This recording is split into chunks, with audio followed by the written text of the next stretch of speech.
Dewan yang periode 2019 sampai 2024 itu di akhir Januari atau akhir Februari itu adalah reses terakhir.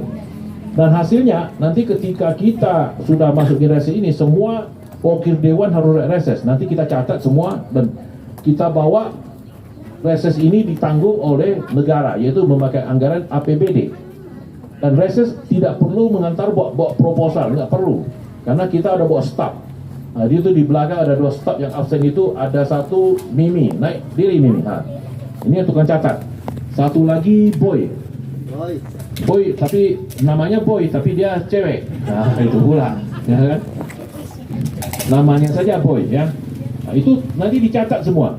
Ya kan, apapun usulannya kita catat. Yang tidak bisa eksekusi nanti ketika musrembang dimulai pada Februari, berarti bulan awal Maret kita sudah masukin pokir.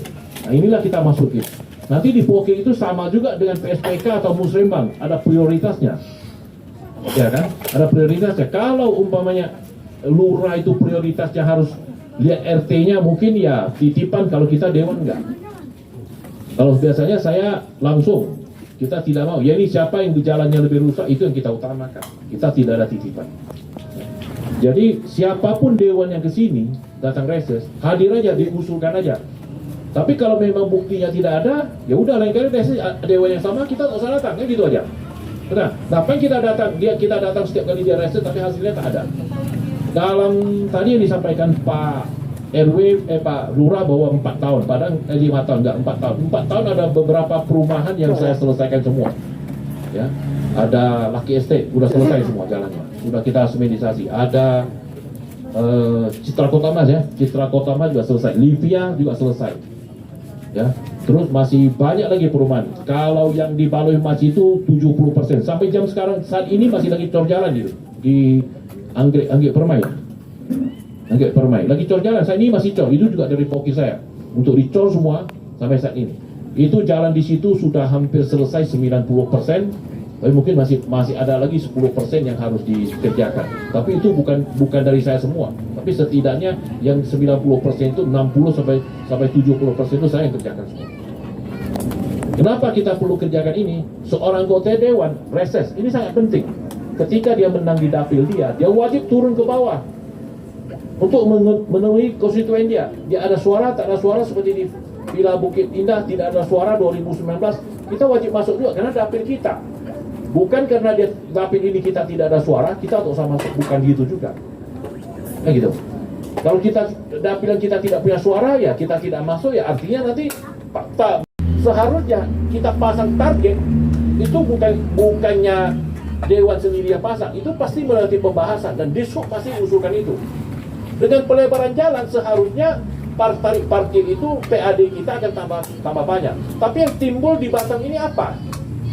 Parkir liar yang banyak, diawasin oleh preman-preman yang tak jelas, umur 12 tahun sudah 13 tahun sudah keluar. Dan lebih parah lagi contoh di Pinuin, Pak. Parkirnya itu terima parkir 1 hari berapa? Tapi yang terima kan preman. Jalan-jalan rusak pun tidak diperbaiki.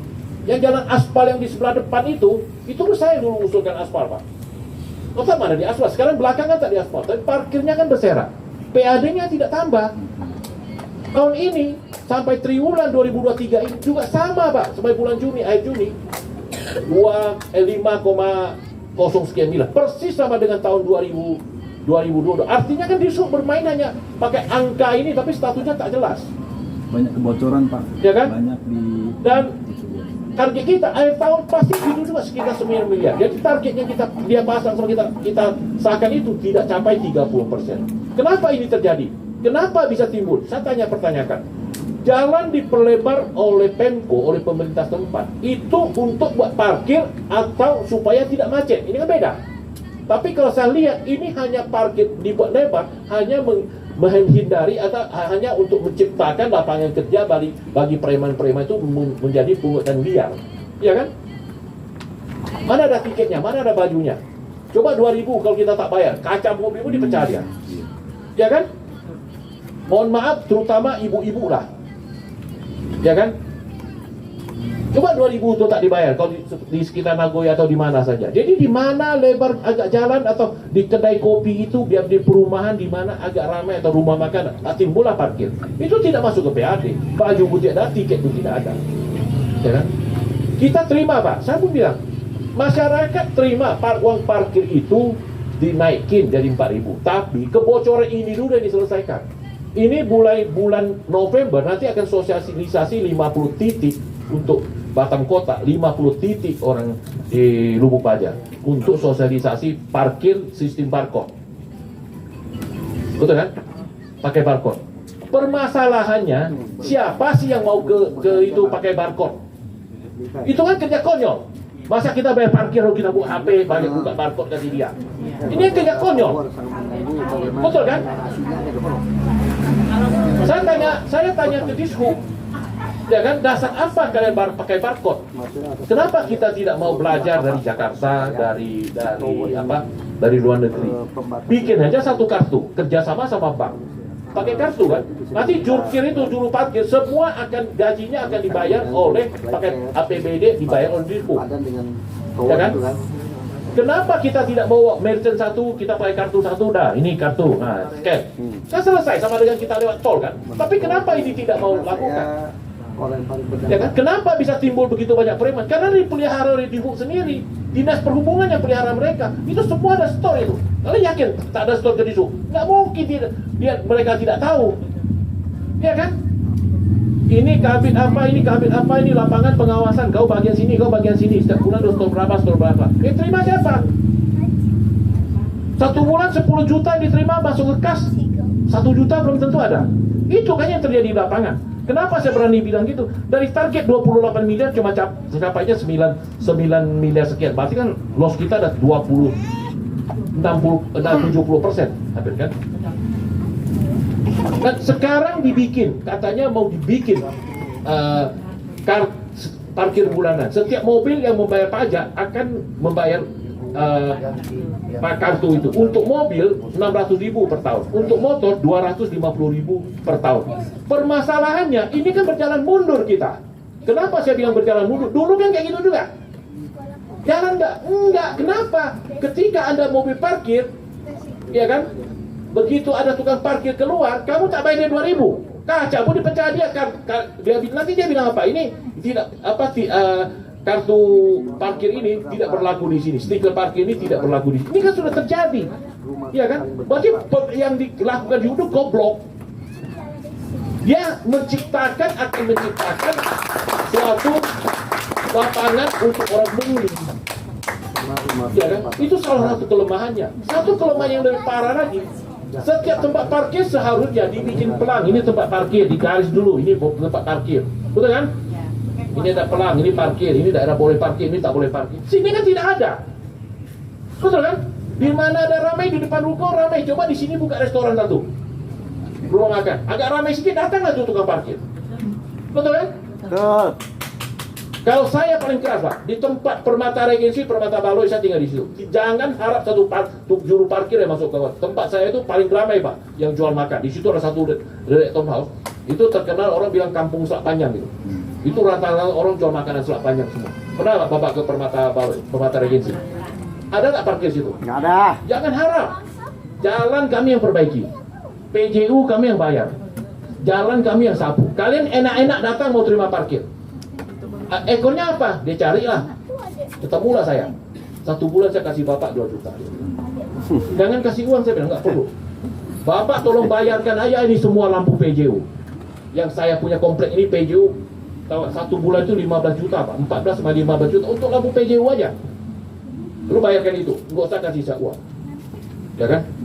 Nanti datanglah preman. Tak ada cerita Pak. Dia preman, dia tak tahu. Dia preman tak ada izin. Kita preman ada izin Pak. Betul kan?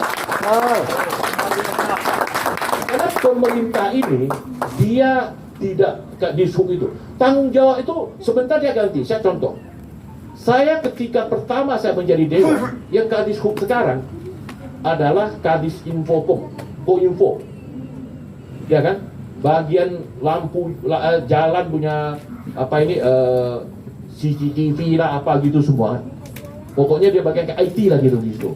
Setelah itu dia pindah ke Satpol PP. Jauh nggak? Dari Kominfo sampai ke Satpol PP. Jauh nggak? Dari Satpol PP dia pindah lagi ke Dishub. Pusing nggak kita? Sebenarnya dia tamatan apa? Pengalamannya di mana? Ini yang salah siapa? Ya pintar siapa? Dia. Kenapa? Pada angkat telur. Ya kan? Coba kita logika aja Pak, benar kan? Kok dari Kominfo, berarti dia kan ahli dalam komputer IT, dia jago. Pindah ke Satpol PP. Ya kan? Satpol PP itu hampir sama dengan polisi loh. Ada pistol loh. Kok orang yang pegang komputer sekarang dia pegang pistol? Aneh kan? Pegang kentung, tiap hari busur rumah liar. Ya kan? Setelah itu dia pindah lagi ke Dishub. Yang diurus apa? Parkir, tak beres juga kan? Kir, mana ada beres? Ya kan? Nah, itu yang terjadi Pak. Ya kan? Iya Pak Li, kayak gini. Jadi mungkin ini sekedar titip lah ya, karena selama ini kan dia diam sama masyarakat Batam ya. Karena ini kan belum diputus. Sekitar 170 usulan. Berarti masih ada usulan-usulan lain cadangan yang masih bisa ditampung malah waktu itu. Nah, mudah-mudahan dengan bantuan Pak Likai nanti ini dapat pasti kami Pak. Karena makin hari dia makin turun Pak, makin turun. Dan kami terus terang aja, saya kalau lewat jalan Sanggam Bertua ini kadang-kadang mau tutup mata, saya mau ngeliat batu miring udah tergantung.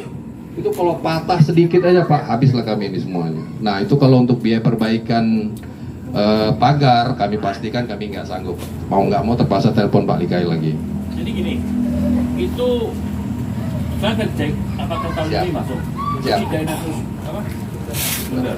Kalau ini tak masuk, coba dimasukkan lagi untuk tahun 2024 nanti awal bulan, awal tahun nanti masukkan. Nanti saya ngomong sama Pak Suhar. Pak Suhar, baik, Kalau siap, Pak Ibu siap Pak. itu memang susah. Kepentingannya sangat besar.